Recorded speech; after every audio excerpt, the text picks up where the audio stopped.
Doctor William Draper history of intellectual development of Europe میں لکھتے ہیں، خلفاء کے دور حکومت کے دوران پڑھے لکھے عیسائیوں اور یہودیوں کو نہ صرف انتہائی عزت اور احترام دیا جاتا تھا بلکہ انہیں انتہائی ذمہ داری کے حامل عہدوں پر بھی فائز کیا جاتا تھا اور انہیں حکومت میں اعلیٰ سطح کی نوکریاں دی جاتی تھی۔ خلیفہ ہارون رشید اس بات کی بالکل پرواہ نہیں کرتا تھا کہ علم کا حامل شخص کس ملک اور کس مذہب سے تعلق رکھتا ہے، بلکہ وہ علم کے میدان میں اس کی مہارت کو دیکھتا تھا۔ دیکھیے، دنیا میں جن ویلیوز کی، جس ٹالرنس کی، جس ادب کی، ہیومن رائٹس کی بات آج 21ویں صدی میں دنیا کرتی ہے، 1000 سال پہلے خلافت راشدہ میں، اس کے بعد آنے والے وقتوں میں، قرون اولیٰ میں، ہر مسلمان تہذیب میں یہ بات بغداد کی ہو رہی ہے خلیفہ ہارون رشید کے حوالے سے، اس کی پیرلل سویلائزیشن اندلسیہ میں قائم تھی، وہ بھی مسلمان، اور وہاں پر بھی یہی ویلیوز تھے۔ ہمیں ماننا پڑے گا اس بات کہ اسلامی تہذیب اگر دنیا میں پھیلی ہے تو اپنے ٹالرنس، اپنے اعتدال، اپنی انلائٹنمنٹ کی وجہ سے، اپنی اس روحانی اساس کی وجہ سے کہ جس نے اس کو دنیا کی اعلیٰ ترین تہذیب بنا دیا، جس کی بنیاد روحانی اور مذہب کے اوپر تھی، جس کی اساس انٹلیکٹ کے اوپر تھی، اور جس کی معراج انسانیت کے کمال پر تھی۔ انسان نے اس سے پہلے اور اس کے بعد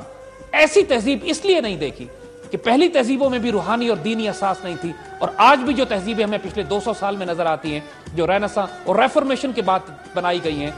یہ وہ ایسی تہذیبیں ہیں کہ جو شاخ نازک پر بنی ہیں، جو اپنے خنجر سے آپ خودکشی کر رہی ہیں، جنہوں نے دنیا میں ایسا فساد اور طوفان برپا کر دیا ہے کہ انسان ہوس، لالچ اور گریڈ کی وجہ سے انسانوں کو تباہ برباد کرتا پھر رہا ہے، نسلیں تباہ ہو رہی ہیں، سمندر پلوٹ کر دیے گئے ہیں، اوزون تباہ ہو گئی ہے، دنیا میں رین فارسٹ جلائے جا رہے ہیں، صرف تہذیب کے نام پر جو فساد برپا کیا جا رہا ہے۔ ایسی کوئی چیز مسلمان 800 سال کے دور میں کبھی نہیں ہوئی کہ جب مسلمانوں نے سائنس، ٹیکنالوجی، اخلاقیات، مورالٹی، فلسفی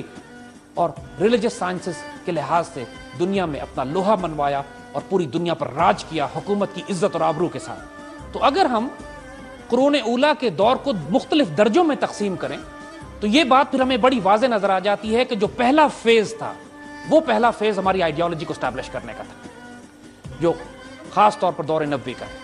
پھر خلافت راشدہ کا دور کہ جس میں ملٹری کیمپینز کے ذریعے اس آئیڈیالوجی کو پھیلایا گیا، اس کے لیے راستہ صاف کیا گیا، اور اسی دور میں مسلمان انگیج ہوتے ہیں دوسری تہذیبوں سے اور ان کی خیر، ان کی اچھائی اپنے اندر قبول کرتے چلے جاتے ہیں، اور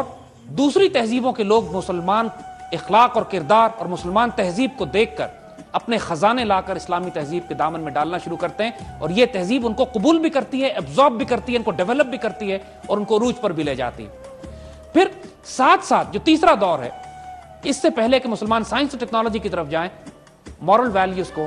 لا کو، سوشیولوجی کو، فلسفی کو، سوشل سائنسز کو، گورننس کو اسٹیبلش کیا گیا، اور پھر آخر میں پیور ریسرچ اینڈ ڈیولپمنٹ، جس کے اندر ہم نے عرض کیا آپ سے کہ robotics, mathematics, engineering, chemistry, astronomy, اسی قسم کے، اور میڈیسن، اور اسی قسم کے جدید دور کے ایسی ریسرچ اینڈ ڈیولپمنٹ کی گئی کہ جس کی آج تک بازگشت بھی سنائی دیتی ہے، اور تمام ماڈرن سائنس جس پر بلڈ کر کے آج آپ کو وہاں نظر آتی ہے جہاں آپ اس کو دیکھتے ہیں۔ اسلامی تہذیب کے یہ کنٹریبیوشن، یہ خزانے، اور وہ کون کون لوگ تھے کہ جنہوں نے اس مسلم تہذیب کو اس مقام تک پہنچایا، ان میں فلاسفرز، دانشور، مسٹکس، جو اس تمام تہذیب کے عروج میں جب دنیا مادیت کی طرف چلی جاتی ہے، پہلی سویلائزیشنز تباہ اس لیے ہوئی تھی کہ جب ان کو بہت زیادہ خوشحالی مل گئی، بہت زیادہ روپیہ اور پیسہ ان تک آ گیا، بہت زیادہ پھیل گئی، تو ان کی روحانی اساس، ان کی اسپریچول بیس وہ ختم ہو جاتی، دنیا میں ملوث ہو جاتے ہیں۔ آؤ تمہیں سنائیں تاریخ امم کیا ہے، شمشیر و ثنا اول اور طاؤس و رباب آخر۔ تہذیبیں اس طرح تباہ ہوتی ہیں۔ کیوں اسلامی تہذیب 1400 سال تک قائم ہے اور قرون اولیٰ میں تو خاص طور پر 800 سال تک ایک مضبوط بنیادوں پر کھڑی رہی؟ اس کی وجہ انجینئرنگ، میتھمیٹکس، سائنس اور ایسٹرونومی نہیں تھی۔ اس کی وجہ یہ تھی کہ ہزاروں کی تعداد میں اس تہذیب میں ہر دور میں ایسے لوگ پیدا ہوتے رہے جو اس کی روحانی اساس کو قائم رکھتے رہے۔ یہ مسٹکس تھے، یہ فلاسفرز تھے، یہ دانشور تھے، یہ وہ لوگ تھے کہ جہاں ایک طرف آپ کو حسن بصری اور جنید بغدادی اور شیخ عبد القادر جیلانی نظر آتے ہیں، تو وہیں پر آپ کو امام غزالی، جلال الدین رومی اور ابن سینا جیسے دانشور بھی نظر آتے ہیں کہ جو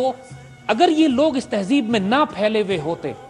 تو جو ایکسپینشن مسلمان سویلائزیشن کی ہو چکی تھی، اس کے بعد اس تہذیب نے کرپٹ ہو جانا تھا۔